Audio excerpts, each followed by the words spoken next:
everybody, it's Stacy with Bridges 52.7. Let's do a quick summary of discussion of The Tiger Rising with Queen Latifah and Dennis Quaid.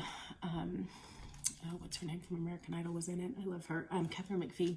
So the general storyline, I know the critics haven't been super big on it, but I think it's a great, whether or not the movie is super great in and of itself, that's preference, but I think it is a great opportunity to have some really great discussions about freedom. And so the general storyline, you've got a whole bunch of people interacting that are all almost, at least all but one of them, are really locked up with pain and grief in different ways. So for different reasons, every one of them is holding so much pain inside. And so some are locked up, some are angry, some are lashing out. There's all kinds of different ways to deal with this thing. But the idea is that every one of them felt caged in some way. They were holding, their emotions were like a tiger inside this cage, right? And then you have an actual tiger who the kids find in the woods, and they're trying to feed it and take care of it. But the girl is just furious that he is in a cage. And the sense of injustice that he was not made for a small cage really just rips her up. Now, her ideas about how to just let it go and wreak havoc on the world, like, he'll be fine, we'll just let him out in the woods, like, with no sense of how that might affect him, or whether or not he's prepared to fend for himself, but also how he could hurt other people. There's a lack of wisdom about how to go about the freedom, but the passion for freedom is good.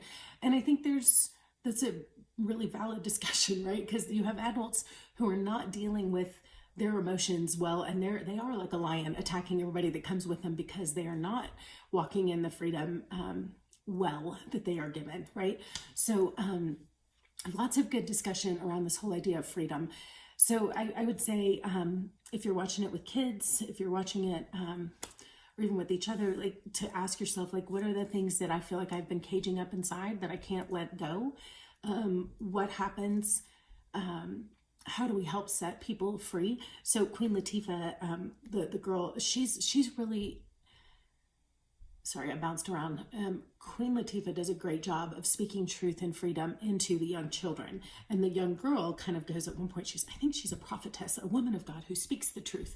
Because like this Queen Latifah's grace, as she walks in peace and forgiveness and joy, as she has walked through her own grief and really kind of dealt with freedom in her own life, she's able to speak that into the kids, and they see it resonates deeply in them. They see that, and they are so drawn to her because they need that. So again, how can we do that for each other? Do we have eyes to see like the parts of each other that is kind of closed off, or even in our own selves, and then to understand that God came for freedom. So this is the verse that I kept thinking of in response to this, was Isaiah 61. It's the first thing that the Lord read when he was a child at the temple, or when he was, anyways, Jesus, when he was announcing his deity, announcing who he was. He says, "The Spirit of the Lord God is upon me, because the Lord has anointed me to bring good news to the poor, to bind up the brokenhearted, to proclaim freedom to the captives, and the opening of the prison to those who are bound." And I love this because it's all about the insteads, right? The opposites that he comes to bring. To proclaim the year of the Lord's favor and the day of vengeance of our God, to comfort those who mourn, to give those who mourn in Zion a beautiful headdress instead of ashes, the oil of gladness instead of mourning, a garment of praise instead of a faint spirit, that they may be called oaks of righteousness, the planting of the Lord, that he may be glorified. So the whole point that Jesus came is to bring us freedom. And I think the injustice in this movie, that things that were not free, that should have been, the captivity, and then correlating that with the lion to that we see in people's lives too. How do we bring freedom into people's lives, and the kids and the grown-ups around them all being trapped in different ways, and helping bring freedom to their souls. So lots of good opportunity for discussion, and really understanding who Jesus is and what he came to offer, and just asking each other, like, what are the areas where you feel trapped? It's a really good question to start with. So, all right, thanks.